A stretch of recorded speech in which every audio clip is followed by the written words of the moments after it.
السلام علیکم ورحمۃ اللہ وبرکاتہ۔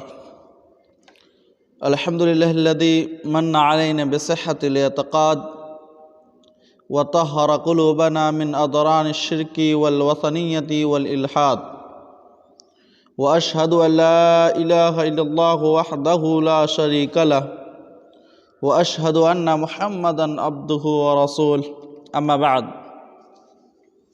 عزیز طلباء، آج جس کتاب کو لے کر کے ہم آپ لوگوں کے روبرو ہوئے ہیں وہ ہے دروس البلاغہ۔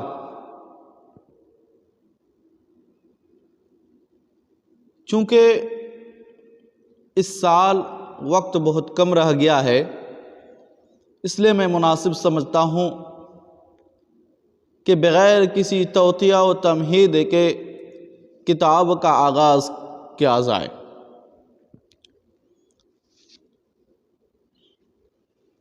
تو آئیے سب سے پہلے ہم اس کتاب کا آغاز مقدمہ سے کرتے ہیں۔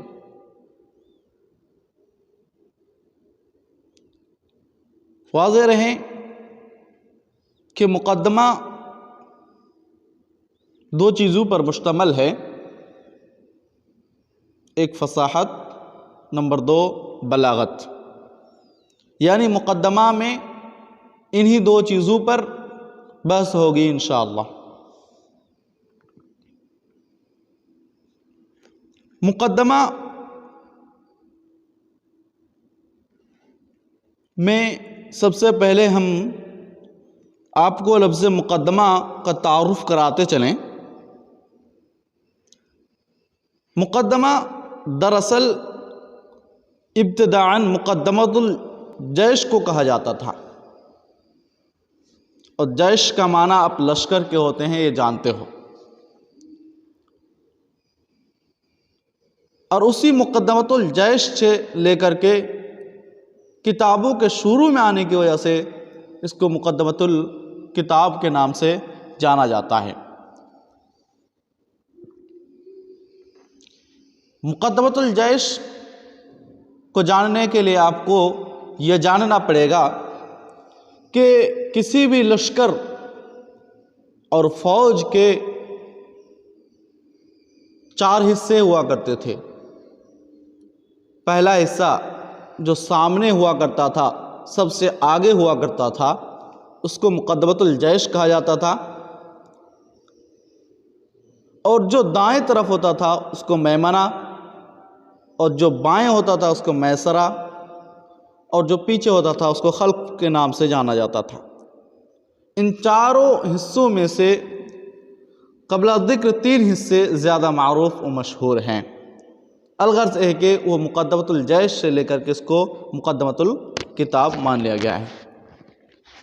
اب اگر لغوی طور پر ہم مقدمہ پر بحث کریں تو ہم آپ کو بتاتے چلیں کہ مقدمہ میں دو لغتیں ہیں۔ مقدمہ کو دو طرح سے پڑھا گیا ہے۔ ایک تو مقدمہ جس کو کہ اکثر لوگ پڑھتے ہیں یعنی دال کے فتح کے ساتھ۔ اس صورت میں جب دال کو ہم فتح پڑھیں گے تب اس کو باب تفعیل کا اسم مفعول مانا جائے گا۔ اور دوسری لغت مقدمہ ہے، یعنی دال کے کسرہ کے ساتھ۔ اگر ہم اس کو کسرہ کے ساتھ پڑھیں گے تو اس صورت میں اسی باب سے اسم فاعل کا صیغہ ہوگا۔ الغرض ہے کہ ہم مقدمہ یا مقدمہ دونوں پڑھ سکتے ہیں، لیکن یہاں جو مراد ہے وہ مقدمہ سے مقدمۃ الکتاب ہے، یعنی وہ تمہیدی کلمات جو کسی بھی کتاب کے آغاز میں کتاب کے مباحث مقصودہ سے متعلق بیان کیے جاتے ہیں۔ اب آئیے سب سے پہلے ہم فصاحت کو دیکھتے ہیں۔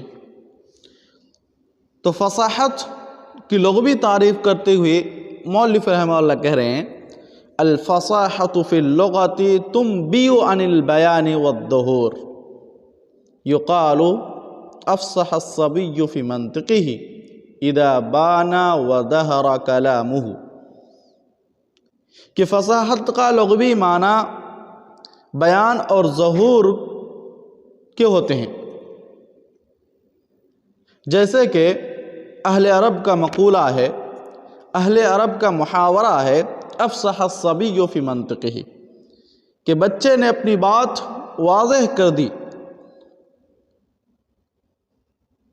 یہ مقولہ یا محاورہ اس وقت کہا جاتا ہے جب اس کی بات ظاہر ہو جائے، واضح ہو جائے اور وہ صاف صاف بولنے لگے۔ وَتَقَعُ فِي الْإِصْطِلَاحِ وَصْفًا لِلْكَلِمَةِ وَالْكَلَامِ وَالْمُتَكَلِّمِ، اور اصطلاحی تعریف کرتے ہوئے مؤلف رحمہ اللہ فصاحت کی تعریف یوں کرتے ہیں کہ اصطلاحاً فصاحت اس کو کہتے ہیں جو کسی کلمہ، کلام یا متکلم کی صفت واقع ہو۔ واضح رہیں، چونکہ یہ بلاغہ کی ابتدائی کتاب ہے، اس لیے اس کی تعریف میں آپ کو نہ پھنسا کر، اس کی تعریف میں چونکہ کچھ غموض پائے جاتے ہیں جس کو آپ کچھ بلاغہ سمجھنے کے بعد ہی سمجھ سکتے ہیں، بنابریں اس کی مختصر سی تعریف آپ کو دے دی گئی ہے کہ کلمہ، کلام یا متکلم کی صفت کو ہی فصاحت کہتے ہیں۔ اب چونکہ یہاں تین چیزیں ذکر کی گئی ہے، ایک کلمہ، ایک کلام اور ایک متکلم، تو تقاضا یہ ہے کہ ان تینوں چیزوں پر الگ الگ سے بحث کی جائے۔ چنانچہ مؤلف رحمہ اللہ سب سے پہلے فصاحت الکلمہ کو لاتے ہیں، یعنی جس میں کلمہ کی صفت واقع ہو، تو کہتے ہیں فصاحت الکلمۃ، تو فصاحت کلمہ سلامتها من تنافر الحروف ومخالفت القیاس والغرابہ۔ تو کہتے فصاحت کلمہ کس کو کہتے ہیں؟ فصاحت کلمہ تنافر حروف، مخالفت قیاس اور غرابت سے محفوظ رہنے کو کہتے ہیں۔ واضح رہیں کہ تنافر حروف کا کوئی ترجمہ نہیں کیا جا سکتا ہے، مخالفت القیاس اور غرابت کا ترجمہ نہیں کیا جا سکتا ہے، اس لیے کہ یہ سب اصطلاحات ہے اور بلاغہ کے اصولیین نے ان کو ایک علم کے طور پر لایا ہے۔ ہاں، ان کی تعریفات آگے آ رہی ہے، تو ہی بول رہے ہیں کہ فصاحت کلمہ کس کو کہتے ہیں؟ جو تین چیزوں سے محفوظ ہو، صحیح سالم ہو، وہ تنافر حروف، مخالفت القیاس اور غرابت۔ فتنافر الحروف، تو تنافر حروف کہتے کس کو ہے؟ تو بولے وصف فی الکلمۃ، کلمہ میں وہ صفت یعجب ثقلها علی اللسان، جو زبان پر بھاری پن کا سبب ہو، وعسر النطق بها، اور جس کو بولنا دشوار گزار ہو، نحو جیسے الرش، الرش للموضع الخشن، رش کا لفظ ہے، رش اس کا معنی ہوتا ہے کھردرا مقام۔ اسی کے بالمقابل عربی لفظ الخشن ہے، اس خشن کو آسانی کے ساتھ پڑھ سکتے ہیں، لیکن رش جو ہے اس کو ہم آسانی کے ساتھ نہیں پڑھ سکتے ہیں، بلکہ زبان پر بھاری بھی ہے اور بولنے میں بھی دشوار گزاری کا سامنا کرنا پڑتا ہے۔ اسی طرح خو ان نباتات کے لیے، ان گھاس پھوس کے لیے جس کو کہ اونٹ چرتے ہیں۔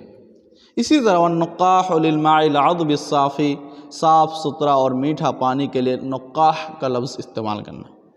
والمستشذر للمفتول، المستشذر ایسی رسی کے لیے استعمال کرنا جو بٹی ہوئی ہو۔